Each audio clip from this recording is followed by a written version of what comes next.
बार बिहार में बड़ा ही दिलचस्प मुकाबला देखने को मिलेगा। विधानसभा का चुनाव जो होने में अभी काफी समय बाकी है।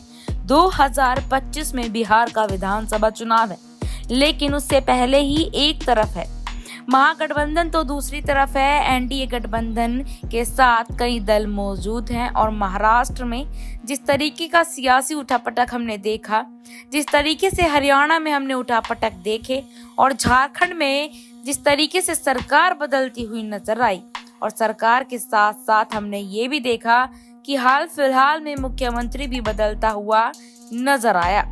और इन 3 राज्यों में विधानसभा चुनाव इसी साल के अंत में है, लेकिन बिहार में चुनाव 2025 में है। और 2025 के चुनाव से पहले तेजस्वी यादव रूठे हुए को मनाने में लगे हैं, ताकि इनको साथ लिया जाए तो तमाम वर्गों को अपनी ओर खींच लिया जाएगा। इस कड़ी में देखा जाता है कि हिना शाह जो निर्दलीय चुनाव सिवान से लड़ती हुई नजर आई थी, वही हिना शाह मुलाकात करती हुई नजर आती हैं तेजस्वी यादव और लालू प्रसाद यादव से पटना में मौजूद एमएलसी के घर पर मुलाकात 45 मिनट की। इसके बाद कोशिश की जा रही है कि हिना शाह आरजेडी में जल्दी शामिल हो जाए।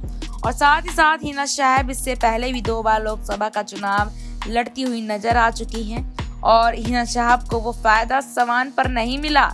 यहाँ पर नाराजगी आरजेडी को झेलनी पड़ी, क्योंकि आरजेडी के टिकट से ही सिवान में चुनाव लड़ती हुई नजर आई थी।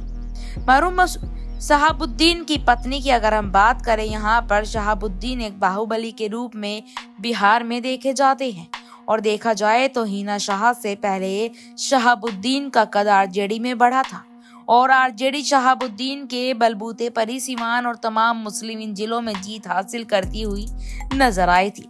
फिर चाहे वह विधानसभा की सीटें हो, चाहे फिर वो लोकसभा की सीटें हो, लेकिन शहाबुद्दीन के गुजर जाने के बाद हिना शाह को वो तवज्जो नहीं मिली। इसलिए नाराजगी के चलते हिना शाह ने अलग चुनाव लड़ने का फैसला किया। लेकिन अब हिना शाह को साधने की कोशिश की जा रही है, और ये चर्चा है कि बिहार की 2 राज्यसभा सीटें खाली है, और दोनों राज्यसभा सीटों के लिए हिना शाह को आगे किया जा सकता है, क्योंकि आरजेडी के खाते की 1 राज्यसभा सीट है।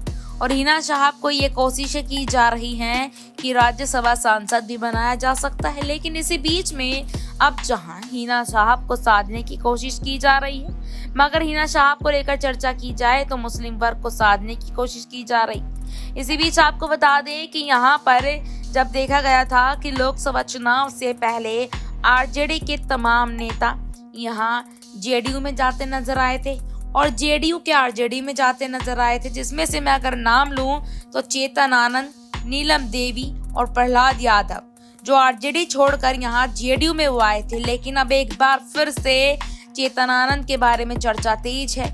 नीलम देवी की अगर बात करें तो नीलम देवी भी अब आरजेडी की तरफ रुख करने में यहाँ जल्दबाजी करती नजर आ रही हैं। अब यहाँ पर अगर मैं बात करूँ चेतन आनंद की, देखिए चेतन आनंद और यहाँ पर आनंद मोहन के बेटे हैं, वो भी यहाँ पर आरजेडी का रुख करते नजर आ सकते हैं। आपको क्या लगता है कि बिहार विधानसभा चुनाव से पहले जितने भी नेता, मंत्री, विधायक, पार्षद यहाँ जेडीयू की तरफ गए थे, क्या आप दोबारा से वो आरजेडी की तरफ जाते नजर आएंगे? इस रिपोर्ट पर आपकी क्या राय है? कमेंट बॉक्स में जरूर बताएं। चैनल को सब्सक्राइब ना करें